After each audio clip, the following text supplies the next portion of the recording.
let's put him down, lay him down, and we'll move up. Nick, Bean, and Dolly will grab him. But let's put him on the ground, stomach, arms out. There's a passenger, there's a passenger. Just keep your hands up, buddy. Just keep your hands up. Dolly will watch the cab. I got the cab. Around me, go around back. Yep. I got the cab. Around me, go around back.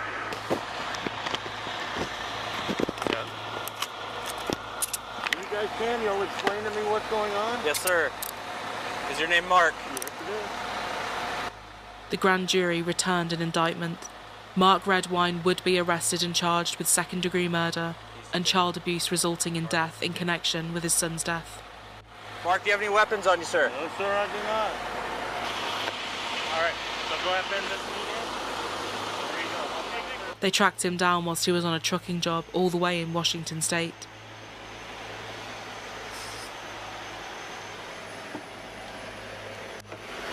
Are you Mark? Yes, sir. Okay, I'm the sergeant. Did you say you asked to speak with me? Well, I was asking a few questions. First of all, I'm trying to understand what exactly is going on. Okay.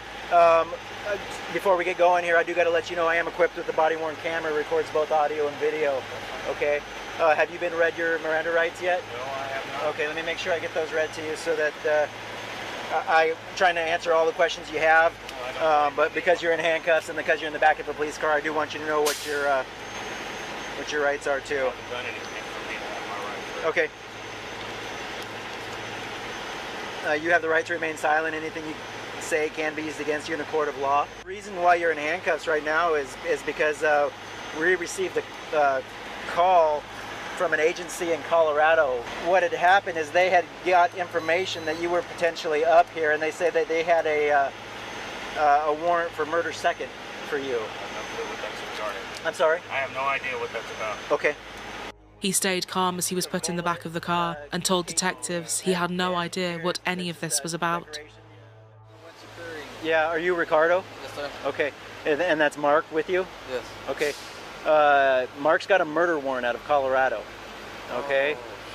Oh, shit. And so we got information that he was here and that he was potentially armed with a handgun, which is why we brought you out so carefully that we did. Okay? We understand that you were with him, you're a student driver with him? Okay. And so we didn't want you to be put in a position of being, a hostage or anything. We don't know this dude. We don't know what his story is. All we have is an agency in Colorado saying he's wanted for murder. Okay? And is potentially armed with a handgun. Okay? So I hope you understand why we approach the stop safely and stuff like that. No, he's a good dude, I know that something happened with his son, so... Yeah, and I don't know the whole story. I saw a little bit on Google or whatever, and it sounded like a kind of a long and involved thing, but that kind of has come full circle, and Colorado's saying, we want to talk to this dude because we think he might have killed this kid. Yeah. So, all right. That's crazy because he's gonna go look for him, when he gets some time off. Okay. Has he mentioned anything about the troubles in Colorado or anything to you as you guys were driving and passing miles in time? He's talking about they're gonna go do a search party for for him for his son. Oh, okay. Okay. So, I know he didn't do nothing like that. Okay.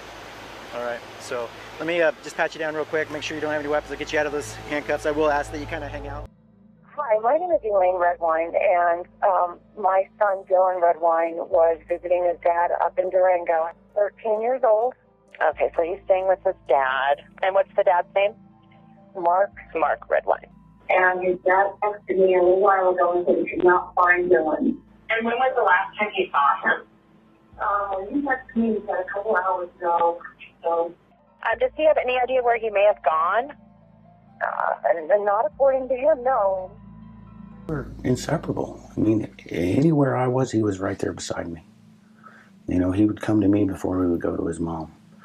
I think in many ways that was part of the problems that developed in our relationship, was because while she was out earning a career, it was very difficult for her to lose sight of the fact that she wasn't there bonding with Dylan the way I was. And I think that was a huge problem for her. I always try at least once a week to contact him. I'm not going to nag him to death. I'm not going to call him every 5 minutes till he returns my calls. I can text him. I can leave a voicemail. I leave it up to him to respond to me when he wants to. But I don't think that his environment was very conducive for that. What were your plans for Thanksgiving? Well, we had talked about a couple of things. He was here for such a short time. We didn't have anything nailed down. You know, I anticipated, and I was correct in assuming that he wanted to spend time with his friends. So that Monday, Tuesday, Wednesday was kind of up in there because that was a day we could either travel to Colorado, or not Colorado Springs, but Castle Rock, where my brother lives. Or he could hang out with his friends and come up here. And, you know, just the two of us would spend Thanksgiving, and then he could focus on spending the rest of the time that he was here with his friends. And, you know, I mean, I just wanted him to be happy. So when he, you know, wants to spend time with his friends, I get that. I understand that. I have no problem with that. All I need to know is that he's safe and where he's at and how to get a hold of him. And, you know, it's like me to pop in on him, check, make sure he's at where he says he's at. Those things are important to me. You know, when he's with me, it's me and him, with the exception of his friends. You know, I know those are important to him, but, you know, I monitor what he does, where he's at.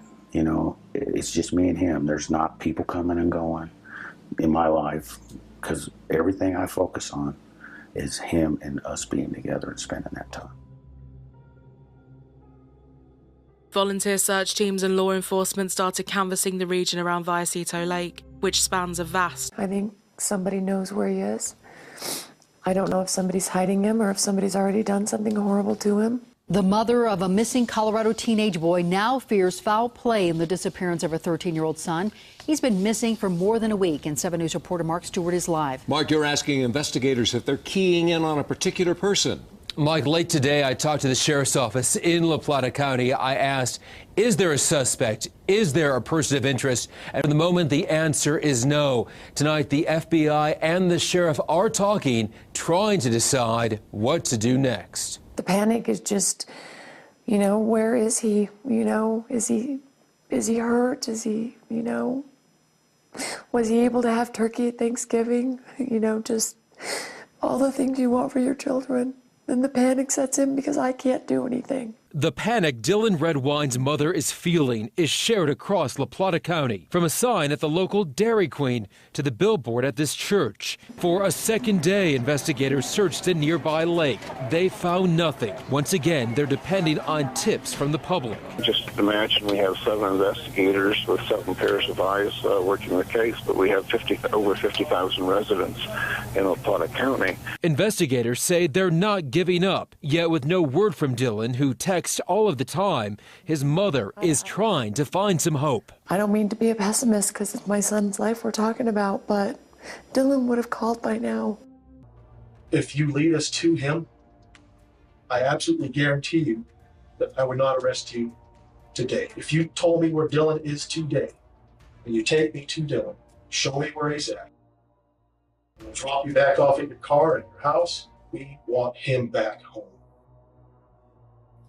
I want that.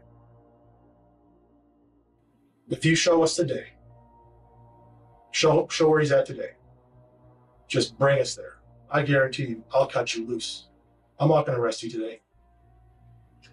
But Tom, I can't help you with that because I don't know where Dylan's at. And I think you do. I know you do. If he fell down accidentally and hurt himself and you freaked out, panicked, and you put him somewhere, you know, it's better to get in front of this than to have somebody down the road find him and then, oh, he's in a shallow grave. This doesn't look good. Last seen by Dad. You can just tell us where he's at and work with us, and we'll deal with all the other stuff later. I'm not going to sit here and admit to you that I've done something that didn't happen, that I didn't do. A 13-year-old boy was forced onto a plane to visit the father he did not want to see. The next day, he was gone. And for years, the only person who could explain what happened kept saying the same thing. He did not know, but the mountains would eventually answer. In November of 2012, Dylan Redwine flew to Durango, Colorado for a court-ordered Thanksgiving visit with his father, Mark Redwine. Dylan did not want to go. His mother's family was facing what they believed could be his grandmother's last Thanksgiving because she was battling cancer. He wanted to stay home. He wanted to see his friends. And more than anything, he did not want to be trapped for a week inside his father's house. But there was a court order, so his mother, Elaine, had to put him on that plane. Hours later, Dylan was seen on surveillance footage with his father at Walmart, then at McDonald's. Then he went back to Mark Redwine's house.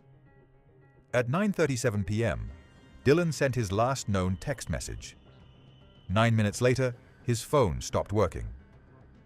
By the next evening, Mark was telling Elaine he could not find their son.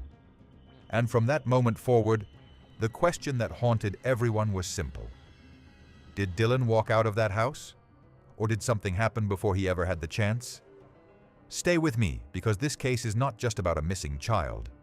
It is about a broken father-son relationship, a forced visit, a strange story about a fishing pole, cadaver dogs inside a living room, blood in a house, partial remains scattered in the mountains, a skull found years later, and a set of disturbing photographs that prosecutors said may have triggered the rage that ended Dylan's life. But before the investigation, before the trial, and before the mountains gave up what was left of him, Dylan Redwine was a 13-year-old boy with a life that should have continued. His mother, Elaine, described him as grounded, witty, sarcastic, in that bright teenage way, and deeply full of spirit. He loved sports, especially baseball. He loved being outside. He liked gardening. He was funny. He was sensitive. And people who knew him remembered him as the kind of kid who could light up a room without even trying. Elaine and Mark Redwine had been married for 18 years. They had 2 sons together. First Corey, then 8 years later, Dylan. But the marriage ended badly. They divorced in 2007. After the divorce, Elaine moved about 6 hours away to Colorado Springs with Dylan and Corey, while Mark stayed near Durango and Vallecito. Elaine had primary custody. Mark had court-ordered visitation. And because Mark worked as a long-haul truck driver, long stretches of time could pass without the boys seeing him. That distance created a painful pattern. The visits were legal obligations, not always emotional reunions. And as Dylan got older, he became more vocal about what he wanted. He wanted time with his friends. He wanted to stay with his mother. He wanted less conflict. And according to his family, he increasingly wanted distance from Mark. That tension matters, because by Thanksgiving of 2012, Dylan's relationship with his father was already fractured. Not just strained, fractured. On November 17, 2012, the day before his flight, Dylan spent time with friends. They took photos together. He looked like a normal 13-year-old boy trying to enjoy the last day before a visit he did not want. The next day, November 18th, Elaine took him to the airport. She later remembered asking him for a hug. He was reluctant, not because he did not love his mother, because he was 13, because he was upset, because he was being sent somewhere he did not want to go. Elaine had already tried to stop it. She had called her attorney and asked if there was any way to keep Dylan home, especially because of his grandmother's condition. But the answer was no. There was a court order. He had to go. So Dylan boarded the plane. When he landed at the Durango-La Plata County Airport, Mark picked him up. Elaine received a message from Dylan confirming he had arrived. The message ended with a sad face. That detail is small, but in hindsight it is devastating because it tells us Dylan was not excited, not relieved, not happy to be there. He was already emotionally somewhere else. That evening, Mark took Dylan to Walmart to buy DVDs. Surveillance video later showed them inside the store. They were not walking closely together like a father and son excited for Thanksgiving week. Dylan was on his phone, texting, trying to arrange a sleepover with a friend named Ryan. He wanted to leave Mark's house as soon as possible. He asked Ryan if he could spend the night there. For reasons that remain part of the emotional texture of this case, that plan did not happen that night. Instead, Dylan and Ryan agreed they would meet early the next morning, around 6:30 a.m. Dylan planned to spend the day with his friend. After Walmart, Mark and Dylan stopped at McDonald's. Then they went back to Mark's house. That is the last confirmed sequence of Dylan alive. Airport, Walmart, McDonald's, Mark's house. At 9:37 p.m., Dylan sent his last message to Ryan. At 9:46 p.m., his phone either died or was turned off. After that, silence. The next morning, Ryan woke up expecting Dylan. At 6:46 a.m., he sent a text asking where he was. No response. Elaine also tried reaching Dylan. At 10 p.m. the night before, she had texted, "How are things going, son? You okay?" No answer. On November 19th, she sent another message. "How are you, son? I miss you." Still nothing. This was not normal. Dylan was the kind of kid who texted. He might have been 13 and moody, but he communicated. And if something had gone wrong, Elaine believed he would have reached out to her or to Corey. That evening, Elaine's phone rang. It was not Dylan. It was Mark. He told her he had been trying to reach Dylan all afternoon and could not find him. According to Mark, he had left Dylan asleep at home around 7:30 that morning to run errands or go to work. When he returned around 11:30 a.m., Dylan was gone. Mark said the television was on Nickelodeon. There was a bowl and cereal out. He believed Dylan may have gone to a friend's house. But after hours passed, he said he became concerned. He also told Elaine that some of Dylan's belongings were missing. Elaine did not believe him. Her reaction was immediate. Dylan would not just disappear. He would not leave without texting her. He would not vanish in freezing weather in the mountains without reaching out. And he was not even there by choice. Elaine called 911. She told the dispatcher her 13-year-old son was visiting his father in Durango and that Mark had just told her he could not find him. Then she got in the car. She lived 6 hours away. It did not matter. She drove through the night toward Bayfield and Durango because her son was missing, and nothing about Mark's story made sense. She arrived around 2 a.m. on November 20th. At 2:35 a.m., she sent Dylan one more text. "Dylan, please be safe. Mom is here to get you, son." That message would never be answered. The first days of the search unfolded in brutal conditions. The area around Vallecito Lake and Middle Mountain is rugged, steep, remote, and unforgiving. Temperatures were dropping below freezing. The terrain was dense and mountainous. If Dylan had truly wandered off, every hour mattered. Search teams, volunteers, law enforcement, dogs, and aircraft began looking. People searched around the lake, along roads, in wooded areas, near the dam, and across rough terrain. The community showed up. Friends showed up. Strangers showed up. Elaine stayed out late into the night, desperate to find her son. But what stood out to her immediately was what Mark did not do. She later said that while she was outside searching until midnight or 1 in the morning, Mark did not come out to speak with her. He did not leave lights on like a beacon. He turned off the lights in the house, as if going to bed. That image stayed with her. Because when a child is missing in freezing mountain terrain, a parent does not normally sleep with the lights off. A parent searches. A parent panics. A parent leaves every possible signal open. But Mark seemed strangely detached. At the same time, he was pushing one search theory hard. He told people Dylan loved fishing. He said Dylan's fishing pole was missing. He suggested Dylan may have gone to the lake or the dam. Searchers followed that lead. The lake was searched repeatedly. The shoreline, the dam, the surrounding area. Dogs, divers, sonar, boats, helicopters, volunteers. Again and again, the search returned to the same area because Mark had said the fishing pole was gone and Dylan loved to fish. But Elaine questioned that. She said Dylan was not some serious fisherman. He did not even know how to properly set up his own fishing pole. She also questioned Mark's detail about Nickelodeon being on the TV. Dylan did not normally watch Nickelodeon. He watched MTV. To outsiders, maybe those were small details. To a mother, they were wrong notes in a song she knew by heart. And then there was the timing. Mark said he left Dylan sleeping at 7:30 a.m., but Dylan had plans to meet Ryan at 6:30. Why would Dylan, who was so excited to get away from Mark's house and see his friend, simply not wake up? Why did his phone go silent the night before? Why was there no movement, no message, no sign?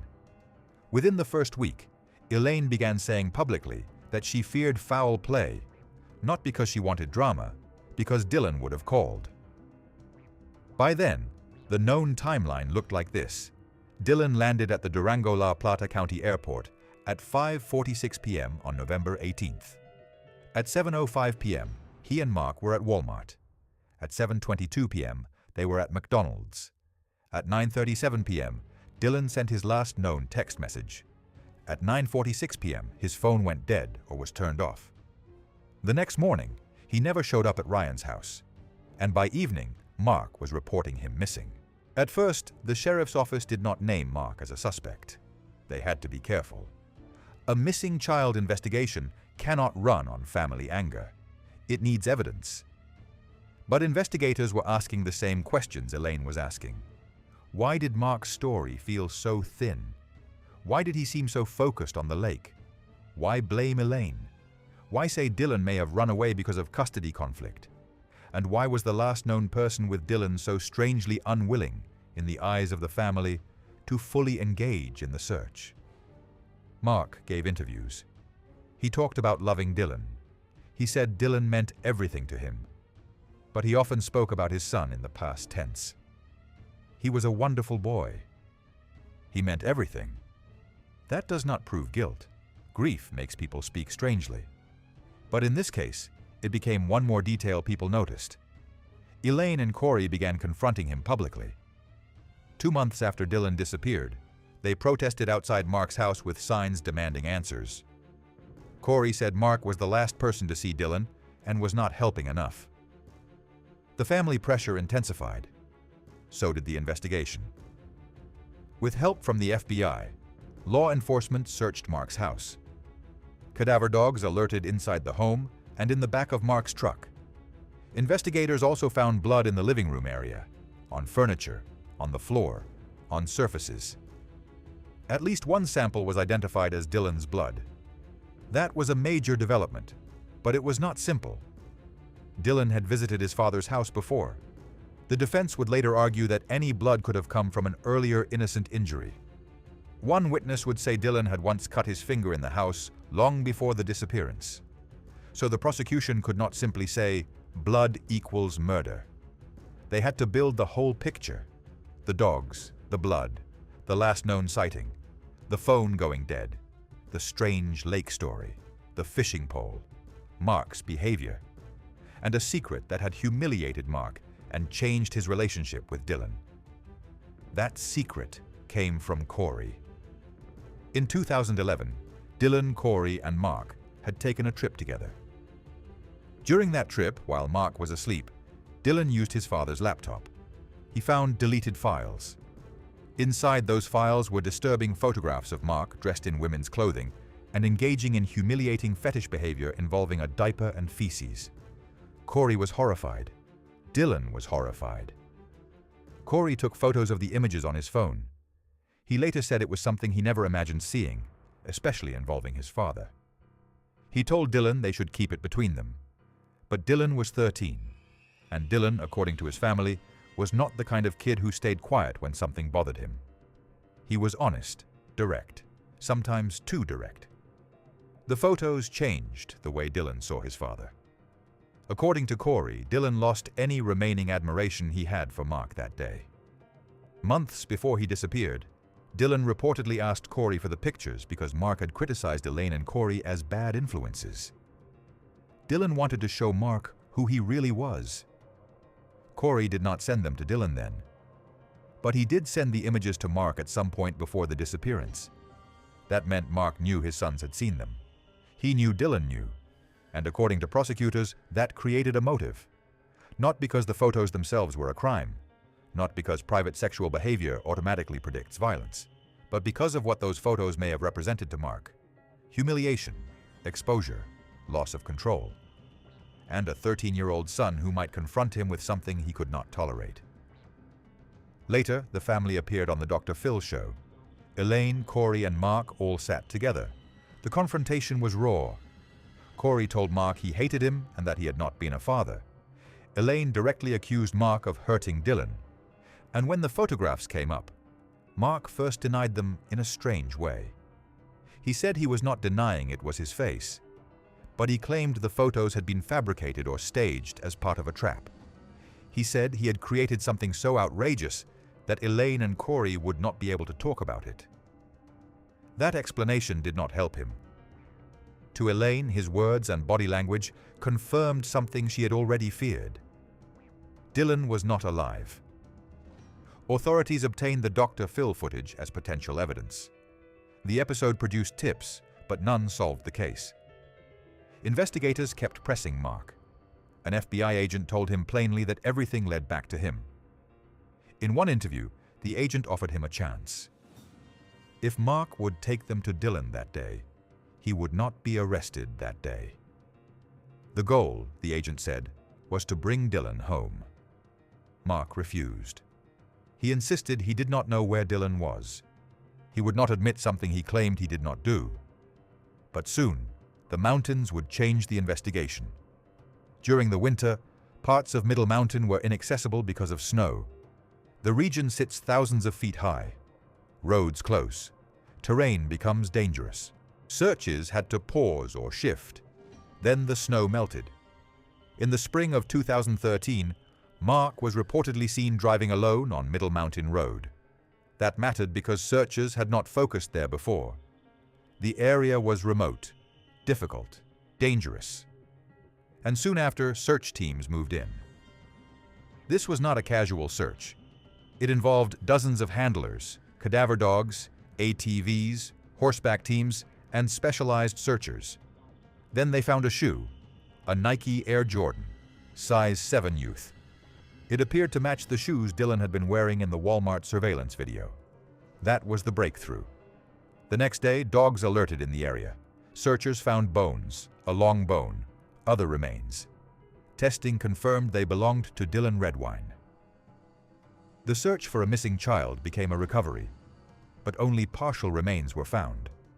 Mark's reaction became another point of suspicion. According to investigators, he repeatedly focused on the fact that only a small percentage of Dylan's remains had been recovered. He said something like, 2% of Dylan's remains does not mean Dylan has been found. To the investigators, that was chilling. Because for everyone else, those remains meant Dylan was dead. For Mark, the focus seemed to be on what had not been found, what could not yet be proven, and that would matter even more later. Because at that point, investigators still did not have the skull. They did not have the clearest evidence of a cause of death. Exposure to weather and animals complicated the remains, so the case remained painfully stuck. Dylan was dead, but how he died and who killed him still had to be proven. In 2015, hikers found another key piece of evidence: Dylan's skull. It was found roughly 1.5 miles from the earlier remains, or several miles by road. For Elaine, seeing the skull confirmed what she already knew in her heart: it was Dylan. For investigators, the skull mattered because it showed damage. The prosecution would later argue it revealed evidence consistent with blunt force trauma and sharp force injury. The defense would argue that the damage could have been caused by animals, bears, mountain lions, coyotes. The Colorado wilderness was full of possibilities, and that became one of the central battles of the trial. Was the skull evidence of homicide, or was it evidence of animal activity after death? The prosecution had another question. If animals were responsible for moving the skull, why was it found so far from the other remains? Experts would acknowledge that animals can move remains. But prosecutors argued the distance was unusual, and that the overall circumstances made an animal-only explanation implausible. Still, it took years before charges came. Part of that delay came from the difficulty of the evidence.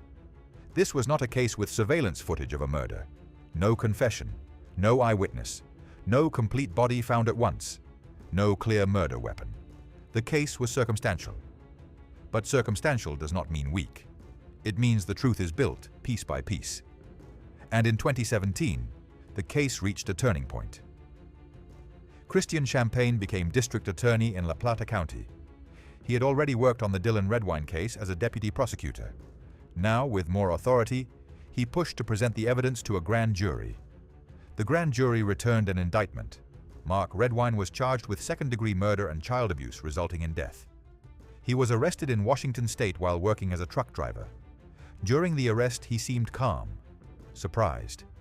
He said he had no idea what it was about. Investigators believed he thought he had gotten away with it. The legal process moved slowly.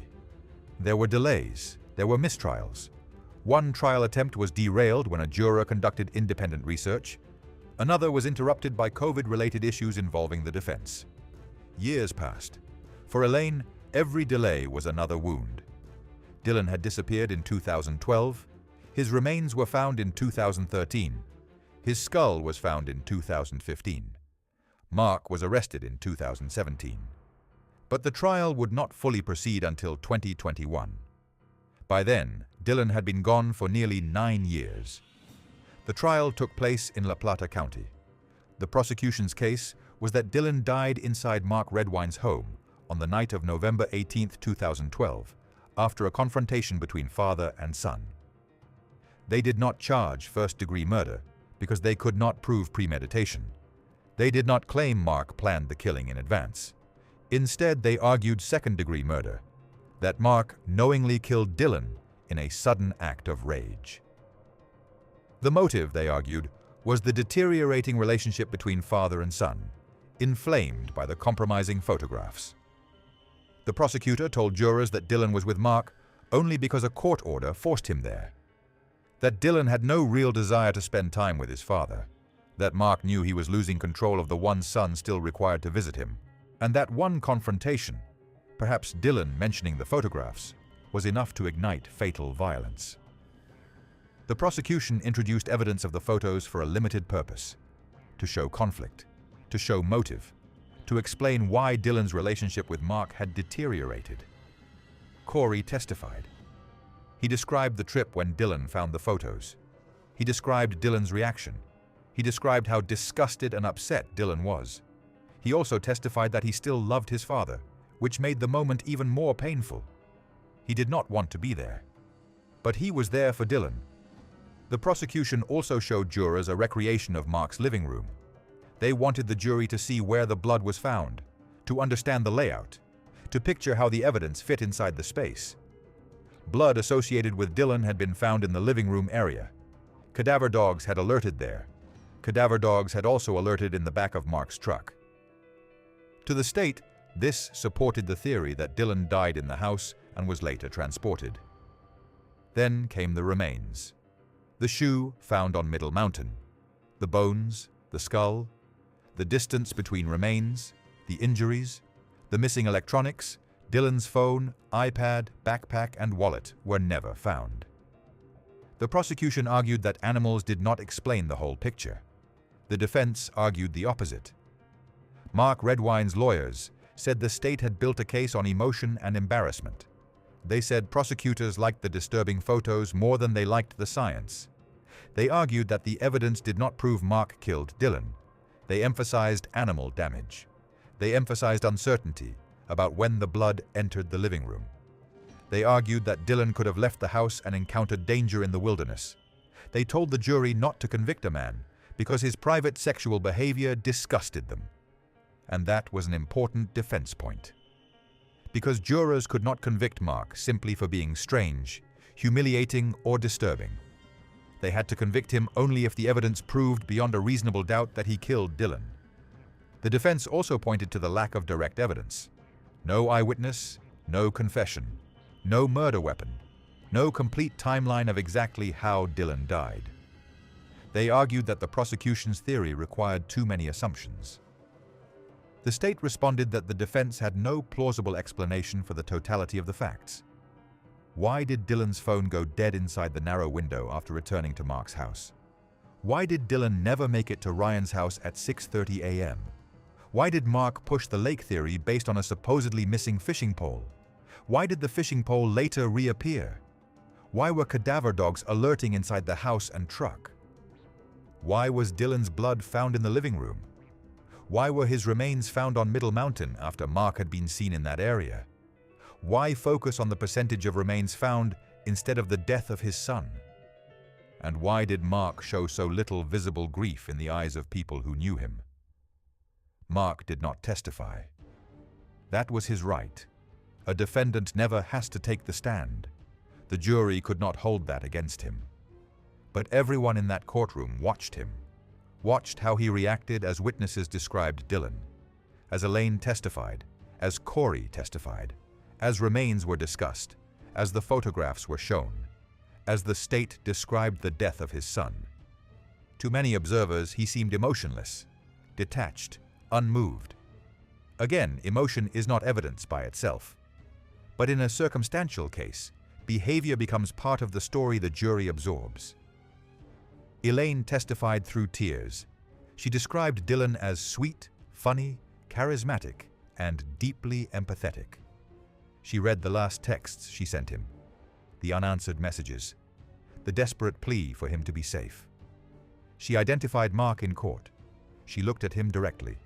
She later said she was no longer afraid of him. The defense tried to frame Elaine as biased, as a grieving mother who had blamed Mark publicly from the beginning. They pointed out that she had accused him on television, online, and in conversations with law enforcement. But that strategy did not seem to destroy her credibility. Because Elaine had never pretended to be neutral. She was Dylan's mother, and from the beginning she believed Mark knew more than he was saying. The jury heard weeks of testimony. The case had taken years to reach them. The evidence was disturbing. The theory was emotional. The defense attacked the science. The prosecution attacked the lies. Then, after 5 weeks of trial, the jury deliberated for about 6 hours. On July 16, 2021, they returned a verdict: guilty of second-degree murder, guilty of child abuse resulting in death. There was emotion in the courtroom. For Elaine and Corey, it was not happiness. There is no happiness after a murdered child.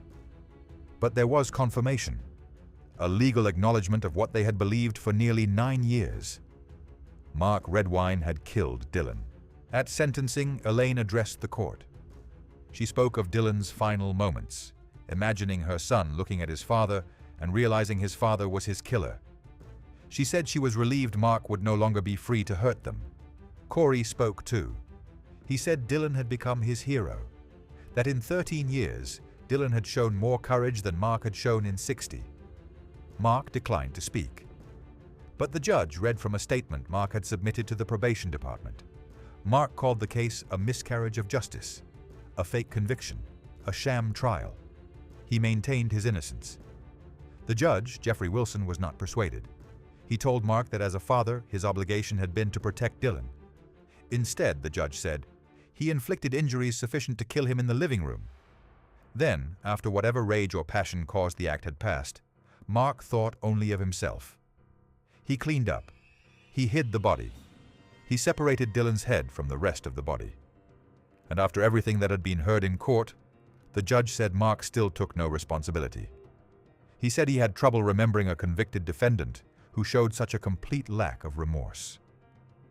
Mark Redwine was sentenced to 48 years in prison, the maximum sentence available for the convictions.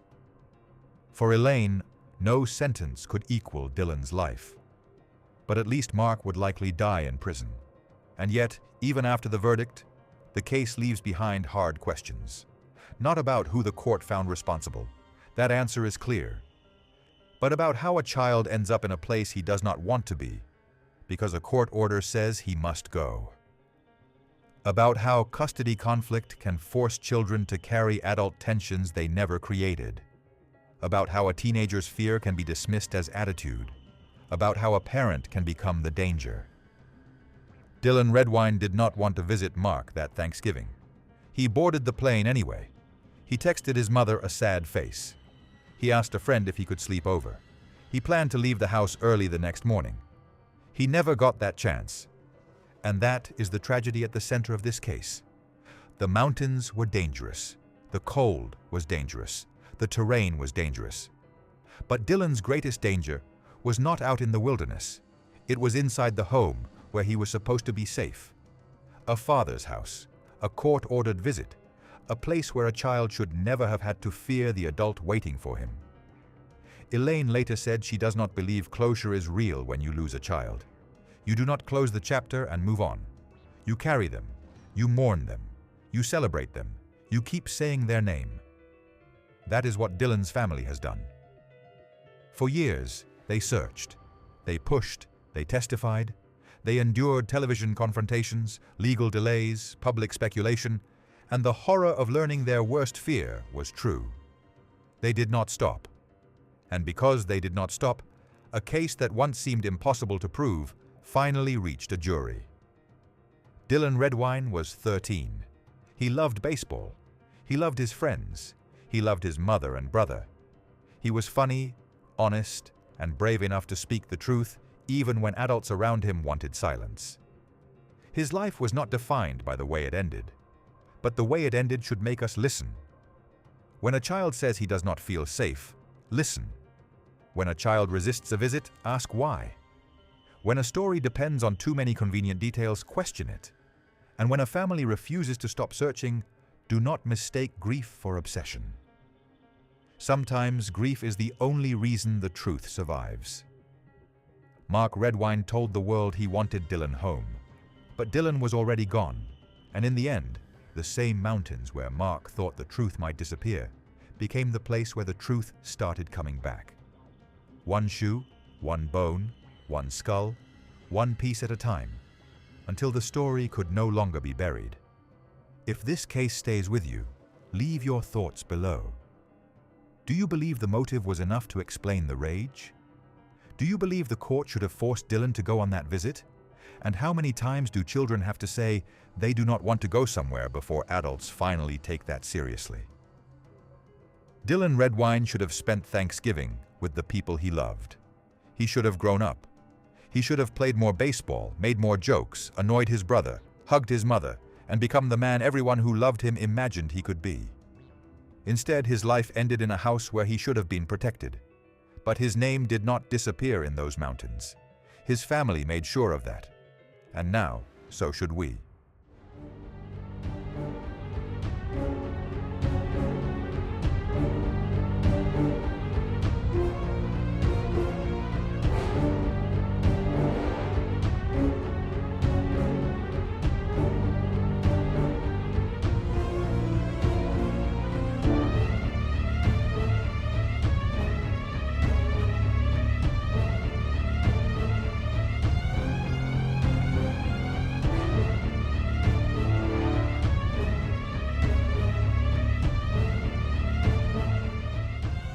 Thank you to everyone who watched this video.